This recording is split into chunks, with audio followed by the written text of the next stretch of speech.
A good evening to everyone as we get into a late Thursday night. I'm going to do an update of what we've got going on, of what we know now of Tropical Storm Ida, which will most likely not be called that a whole lot longer. But first, I think we all need to pay our condolences and remember those who gave their lives today.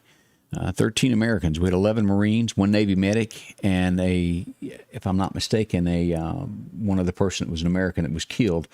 Plus, is it 72 Afghans that died today? It's horror as we watch this. Keep those families. It could be your neighbor down the road. We don't know who these boys are or girls that gave their life for our country, but without a doubt, let's keep them in our prayers, our thoughts, and pray that justice is served. America is at a very low point now on support for the government and believing in the government. I think is without a doubt as Joe began to speak. One of the things that was brought out was he was instructed to call on a reporter first. It's a mess. He vows to go after the bad guys. I don't think the bad guys are scared of Joe. It's what's really bad. So we'll watch this. We'll keep you up with developments on that. But our main reason for bringing that up was, again, to pray for our boys and girls that lost their lives today on a foreign soil. And they'll be coming home soon. It's just brings a tear to your eye. So I wanted to address that first. All right, as we begin tonight, by now you've heard that there are things brewing on the coast that are coming. Let's start out with some slides from the National Weather Service of what is expected at this point. Again, right now we're looking at it is a tropical storm. Most likely will upgrade to a 1, then a 2, and then this is where the controversy comes in. We're getting a lot of models that say when this slams ashore that it's going to be a Category 3. Pretty sure that it's a 2 without a doubt, but most models now are showing that this is going to be a Cat 3. It's not confirmed again, so this could give or take 1 or 2 wind speed. With that being said, where that goes in makes a difference to our area. Now, if you're on the Mississippi Gulf Coast or the Louisiana Gulf Coast, you should probably start planning your evacuation if you're anywhere on those coastal areas, if you're watching tonight, because it's going to be rough in those areas. Now, where exactly it comes in, we'll move a little bit, and we'll go to my radar in a minute, and we'll look at all of this, exactly where that is headed at this point. But if we'll remember, with that last tropical storm, how it moved 10 to 15 miles at the time. All models have been pretty close to this thing staying where it's headed. First, as we start out, let's look at this. Hurricane wind scale. Sometimes it's hard to remember exactly what all that means. A Category 1 is from 74 to 95. A Category 2 ranks from wind speed of 96 to 110. A Category 3, and this is what they were thinking this thing may be, is 111 to 129. Category 4 jumps up even higher, 130 to 156. And then a Cat 5, which was Katrina, would be 157 or higher. And if I'm not mistaken, wasn't it Sunday or Monday some few years ago that Katrina come ashore this coming Sunday? So this is going to be very close to the same time. So we watch this as we pull up. This is what we're showing on from the National Weather Service here. It's sitting here at 35 miles an hour. Of course, that's tropical storm. This is sitting at 70% producing. This is 2. There's going to be a new update that comes out at 11 p.m. tonight. Will this show the Category 3 at that point? There's a chance. They're going back and forth on the models. The planes are flying as we watch it closely. Here's the latest that they've got. And they're going to update this path as well at 11 o'clock from the National Hurricane Service. We look at this, and it is sitting here. It comes across. And this is showing pretty much a direct hit in Louisiana. If you'll look at this, where this is coming, this is going to be the east side from Mississippi. All of this is going to be a lot of rain, a lot of wind, and you can expect power outages to happen with this.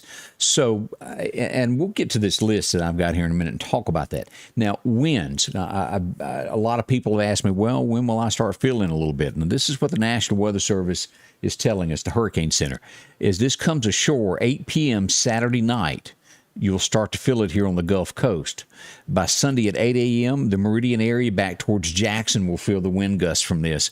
And the whole state by 8 p.m. into Tennessee, Jackson, Tennessee, these areas will feel that also. And this comes in taking all of Alabama as well. So expect these winds on the south end of this to start feeling it Saturday night. By Sunday morning, as you're getting up going to church, you'll start feeling these breezes come in for this before it makes landfall. And we'll look at landfall. What does it mean? And this chart right here that I show is the wind speed at the bottom is what is projected to be. You know, the further, the darker the red, the higher it is. That's 90-mile-an-hour winds right there. As you look at this, the meridian area, and if this moves over, it'll be a lot worse winds for us. But we're looking at this somewhere between 30 to 40-mile-an-hour wind gust right there as we look at that. As you get down to the Hattiesburg area, that's going to be 50-mile-an-hour, and then on the Mississippi Gulf Coast here on the western side would be 60 is what we're looking at. Now, again, a little shift, and this whole chart moves over just a little bit. That can happen. The last little update, Ida moved just a tad to the west. So that moved that chart just over just a wee bit there. So expect it minimum gust of 30 to 40 of what we're showing right now. Again, everything is subject to change. You can't put this in concrete until we know this thing as it comes ashore. The key advisories that the National Weather Service put out at 5 o'clock says tropical storm conditions are expected in portions of the Cayman Islands tonight, portions of western Cuba, and the Isle of Ute Friday. Dangerous storm surge is possible Friday in portions of western Cuba, including the Isle of Ute. We're going to be getting this. The system is forecast to approach the northern Gulf Coast at or near major hurricane intensity on Sunday, and that's where that major when it moves to Category 3, keeps being tossed around, where there is an increasing risk of life-threatening storm surge, damaging hurricane-force winds and heavy rainfall Sunday and Monday, especially along the coast of Louisiana. And that coast of Louisiana does take into the Mississippi area there as we look at this. Now, and I pulled this up. Now, evacuations would be on the Gulf Coast, not our area where we are. We're the Meridian area, Jackson, Mississippi, is inland. But that does not mean that we won't have power outages and damages and flooding. So keep that in mind as we pull up these charts of what hurricane preparedness. Now, if you're down on the coast, the evacuation plan is at tops. But as you get into medications, make sure you got your medications all stocked up. And there's not many days to be prepared for this. So if you've got a prescription waiting for you tomorrow, it might not hurt to go pick it up. To be prepared as this comes in on the weekend. We could be closed to power. We don't know what will happen on that. Make sure you have a little cash in case you have to buy something when the ATMs are down. Flashlight, batteries, you got to have those. A phone and a way to charge your phone. Always have that little extra backup there. Now, this applies then documents there. That really applies if you're on the coast and you're getting ready to bug out, so to speak. You take your important papers with you. Have your doctor's list and all those kind of people. As we get into our area, definitely have your gas filled up in your car. Make sure that you've got 2 to 3 to 4 cans of your 5 gallons gas cans prepared for outages for your generator. It's hard to get gas sometimes when the power is out. Not all of them have a generator to run the pumps, sleeping bags and things of that nature there as we prepare for this. Again, we think there's going to be power outages. As a matter of fact, I want you to join us in the morning. EMEPA will be coming in to join me and Candace a little after 8 in the morning to talk about what EMEPA is expecting and what the power outages they anticipate. And again, all of this depends upon just how it comes ashore and where it goes. But it's certainly looking like we'll have some of this. Now, let's go to radar. We've talked in and around all of this. Let's look at what we've got here. And here this is on radar as we pull this up. This is what we've been waiting to see here. Tonight, here it sits right here. Here's Jamaica. And the Cayman Islands, it's headed right towards the Cayman Islands. Right now, that wind speed, as we pull this up, traveling at 40 miles an hour, moving northwest at 13 miles an hour. It's a tropical storm as this comes across. As you'll see here, by Saturday afternoon, about 1 o'clock, this will definitely jump to a Category 1. And that will put that wind speed at 98 miles an hour. By Sunday morning, this will be a Category 2 with hurricane force winds there at 198 with wind gust of 121. As it comes ashore, this is the question right here. Will this remain a 2 or 3? There's several models that are now indicating that this will be a 2. I mean, change this to a 3.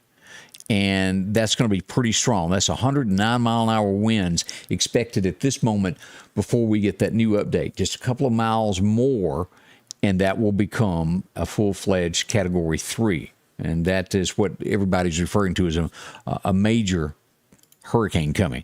All right, now as we look at this, you see Baton Rouge. Originally, earlier today, it was shaping up more to be here at Lafayette. It has moved toward the Baton Rouge area, which now, as we know, Baton Rouge, look at this. Here's New Orleans here. It comes across, comes inland Donaldsonville, Thibodaux, Houma, Louisiana. If you've ever been across 10 headed there, you know where Houma, Louisiana, you've seen the exit there. But it is looking to come near Houma, Louisiana, come through Thibodaux, through Donaldsonville, and right through the middle of Baton Rouge. Now, again, I stress on this of how these storms will move a little bit east or west before they make landfall, and this will be no different. But as we look at this, here's the center of this. The center doesn't matter. It's the east that we're watching, and we are definitely east of the eye of the storm. So this means it's going to be more wind. It's going to be more rain. Here we are, and we're definitely in this cone. This goes, gets to Hattiesburg, and it goes out and takes in Tuscaloosa, Alabama. Y'all will be a part of this also. This is going to be Monday at 1 p.m. right here. Now, it's going to be wind and rain in front of this, but the eye of it will be here. So anytime late Sunday, early Monday, you better start expecting to feel these effects as it comes ashore. As we go to Tuesday at 1 p.m., this will be right at the state line near Memphis, Tennessee. Wind speed will still be at 29 miles an hour, gust of 40.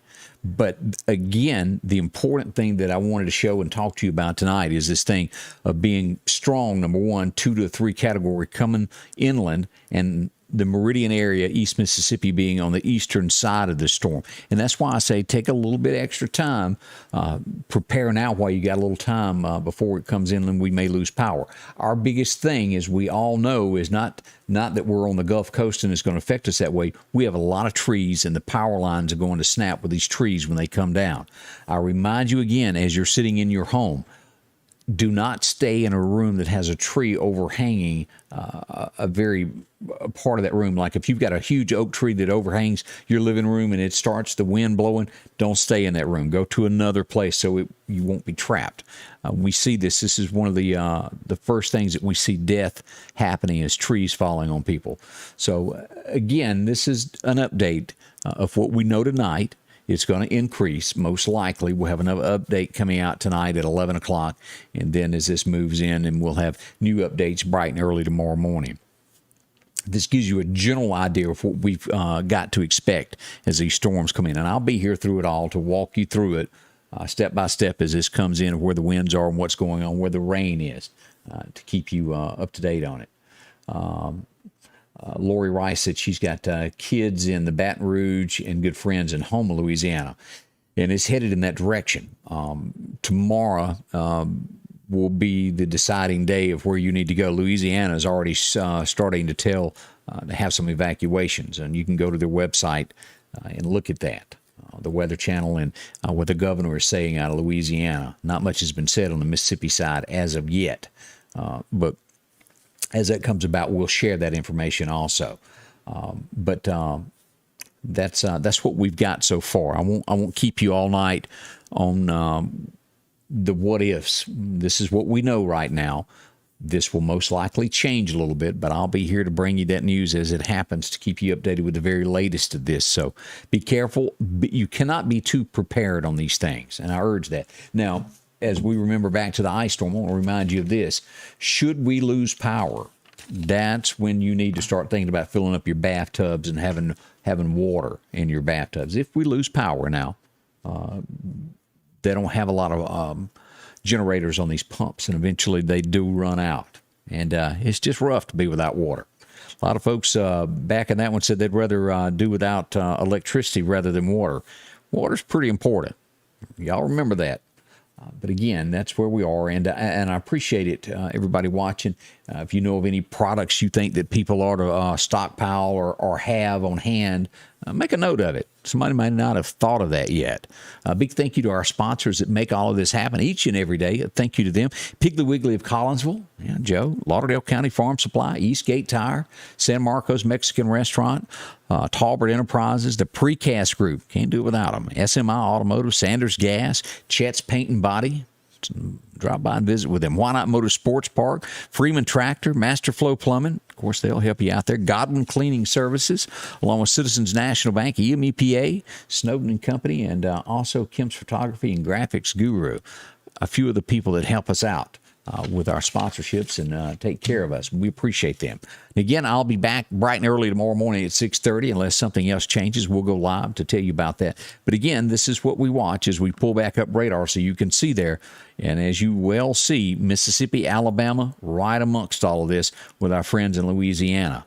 Originally, they thought it may be a Houston thing, but it's definitely shaping up to be Louisiana or Mississippi at this point. That's where we are. And again, I'll be back to keep you up to date with the very latest that I have. And thanks, everybody, for the comments. I do appreciate that. I'll see you bright and early. And again, we'll have Brick Gully coming in the morning also. He's going to do a song or two for us in the morning. We got our equipment finally fixed to where it'll pick up guitars again. Never thought I'd live the day to see that it would turn something off, but all that's fixed. So Britt will be here to sing and give us an update from Kemper County. All that's on the way bright and early in the morning. Again, thank y'all for coming by and spending a few moments with me tonight. Scotty Ray's Weather is brought to you by